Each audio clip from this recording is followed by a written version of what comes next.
Halo, selamat pagi kembali lagi di channel Leadership Communication Semba 46A FEB UGM. Kali ini, di episode kali ini saya sedang bersama dengan Bapak Hadrianus Adityo. Beliau selaku Sales Director dari PT Angin Ribut Nusantara. Kali ini kita akan membahas mengenai leadership communication yang lebih menekankan pada pola kepemimpinan yang seperti apa, yang proper untuk sebuah perusahaan. Halo, selamat pagi. Pagi. Pak Adit. Ya, selamat pagi Mas Ilvan. Sebelumnya saya pesan minum dulu ya. Ya. Mas, Floridina 1 ya. Terima kasih ya Mas. Oke, Thank you. Poin yang pertama, Pak Adit. Memilih gaya kepemimpinan dan pendekatan komunikasi yang tepat. Kalau misalkan kita bicara mengenai leadership communication, itu ada beberapa tipe. Dibagi 3 tipe. Yang pertama adalah highly negatif, itu yang sifatnya commanding, tidak ada diskusi di situ. Yang kedua adalah positif. Positif itu lebih ke arah partisipasi dari semua anggota tim. Yang ketiga adalah highly positif. Itu berarti benar-benar mengencourage, tidak sekedar partisipasi, mereka juga mengencourage untuk anggota timnya bisa berkembang lebih baik lagi.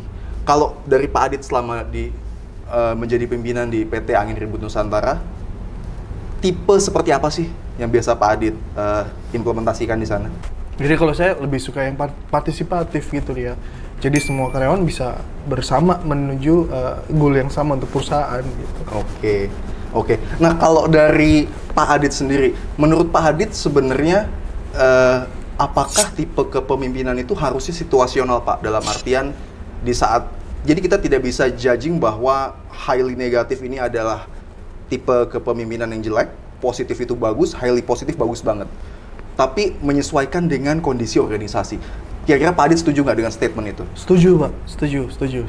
Oke. Setuju. Bisa memberikan contoh nggak, Pak? Misalkan kalau misalkan Pak Adit saat ini misalkan ya, Pak Adit mengimplementasikan gaya kepemimpinan yang highly negatif. Itu kira-kira tipe organisasi yang seperti apa sih yang harus dibawa dengan tipe pemimpin seperti itu? Ya, kalau menurut saya ketika tim kita atau member kita itu tidak bergerak ya sesuai dengan apa yang diinginkan oleh perusahaan. Jadi misalnya target pencapaian sudah ditentukan, tapi tim di sales dan marketing tuh tidak bisa mencapai target dikarenakan banyak mungkin dari sisi efisiensinya atau dari sisi project-projectnya mereka itu kurang strategis untuk dijalankan. Itu highly commanding, kita harus segera mengarahkan supaya itu berubah, kita efisienkan dan kita menuju ke tujuan yang bersama gitu sih. Oke. Nice insight banget dari Pak Adit, terima kasih Pak. Kita lanjut ke pertanyaan berikutnya ya Pak. Menurut Bapak, kita sekarang lagi bicara mengenai highly positive leadership type. Kalau misalkan kita bicara mengenai coaching, Pak. Coaching itu adalah salah satu bentuk kegiatan yang ada dalam tipe kepemimpinan highly positif. Ya. Coaching seperti apa sih yang menurut Pak Adit itu efektif dan impactful banget untuk karyawan? Ya. Kalau coaching menurut saya ya, yang efektif adalah bagaimana karyawan itu bisa mengeluarkan secara mendalam apa sebenarnya dia inginkan dalam mensupport perusahaan. Jadi bukan arahan, tetapi bagaimana karyawan tersebut memberikan sebenarnya apa sih sebenarnya ingin dia lakukan di perusahaan tersebut untuk berkembang. Itu sih, Mas Ilvan. Pak Adit, terima kasih banget, sangat insightful, sangat banyak ilmu yang bisa saya petik hari ini.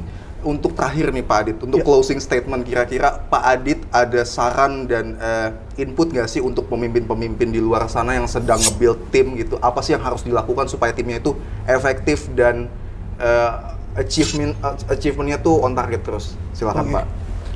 Ya, pemimpin yang efektif itu adalah pemimpin yang bisa beradaptasi dengan keadaan di sekitarnya, baik di keadaan internal ataupun dari keadaan eksternalnya, sehingga apapun yang diputuskan dalam suatu kebijakannya nanti itu bisa memberikan impact positif baik untuk sisi karyawan dan untuk sisi perusahaan, sehingga perusahaan bisa menjadi lebih efisien dan efektif dan bisa memberikan hasil yang terutama di profit perusahaan akan terus meningkat setiap tahunnya. Terima kasih sudah bersama di channel Leadership Communication Semba 46A FEB UGM. Kita akan berjumpa lagi di episode berikutnya dengan narasumber yang jauh lebih keren lagi. So stay tune di channel ini. Thank you. Bye.